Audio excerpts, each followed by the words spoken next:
At the end of the 14th century, the Tang dynasty, once the pride of the nation, the dynasty that defeated the Mongols 3 times, had become only a shadow of its past. The capital, Thanglang, was bathed in a crimson sunset, mirroring its decline. Officials indulged in luxury and corruption, fighting for power and wealth while the people starved and wandered the land. Cries of suffering echoed through the markets and rice fields. Amid this downfall, as the nation edged toward collapse, one name began to spread. Whispered both in the royal court and among the common people, Hồ Ly, the man some believed could restore the country's strength, while others feared he would bring chaos. Born in Than Hai, Hồ Ly carried noble blood, yet his youth was marked by hardship. Even as a young man, he was known for his intelligence, sharp wit, and far-sighted vision. Through his talent, he gradually entered the royal court and rose, step by step, becoming a trusted advisor to King Chuneng Hutan. The king saw in him a determination and strength the court desperately lacked. One day, during an imperial audience, the king declared, "Only you can restore this nation's greatness." Those words were not merely a compliment. They placed upon Hồ Ly the immense burden of saving a crumbling dynasty. Once he gained real power in the court, Hồ Ly did not hesitate. He knew that if the corruption continued, the nation would soon perish. Thus, he issued a series of bold reforms, restricting the nobles' control of land, curbing the arrogance of officials, and enforcing stricter laws within the government. His voice thundered in the royal hall, "If we do not change, this country will fall to the northern invaders." The ministers were stunned as some admired him, others despised him. But for Hồ Ly, there was no turning back. He chose the path of reform, fully aware that it would challenge the interests of the powerful elite.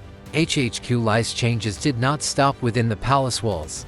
He introduced paper money called Thungbro Haisao, a daring move to control the economy and prevent hoarding of gold and silver.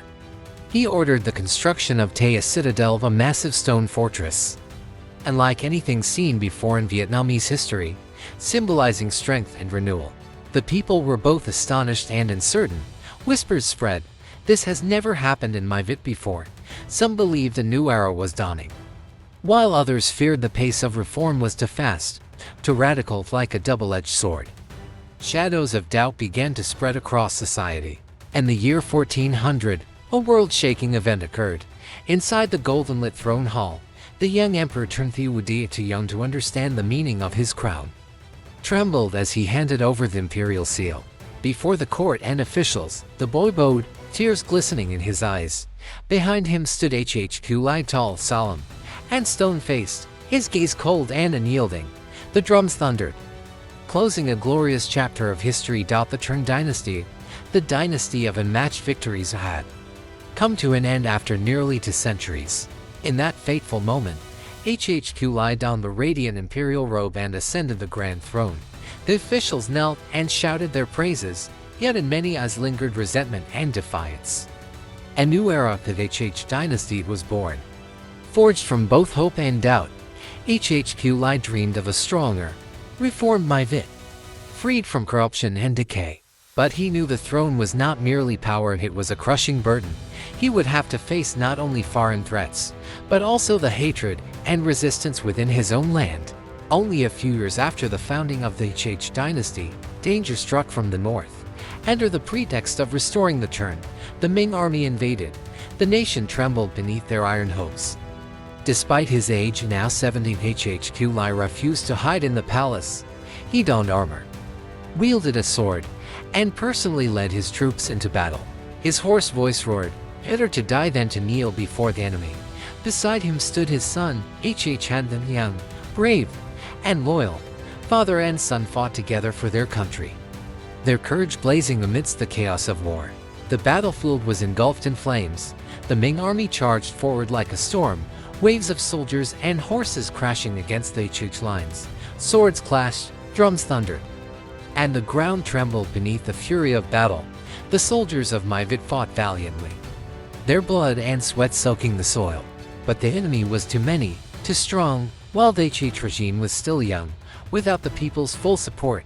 Exhausted and outnumbered, the armies began to fall back in despair. bravery was not enough to withstand the storm of invasion. In 1407, Hồ Quý Ly's proud fortress finally fell. The gates were breached, and flames rose high into the sky. Hồ Quý Ly and his son Hồ Han were captured by the Ming army. As they were led away in heavy chains, their eyes still burned with defiance, though sorrow weighed deep within. Along the roadside, people watched in silence as some wept, others turned away. The dream of a reformed, powerful dynasty had crumbled to ashes. The nation once again fell under foreign rule. In his final days, Hồ Quý Ly was imprisoned, shackled before his enemies. The once stern, visionary face now bore the pain of a fallen reformer. He was a great innovator, daring, intelligent, and yielding. Yet history remembered him as a tragic figure, a man ahead of his time, crushed not by his failures alone, but by the weight of resistance and invasion. His story is both glorious and sorrowful, the lasting mark in the history of my Vit.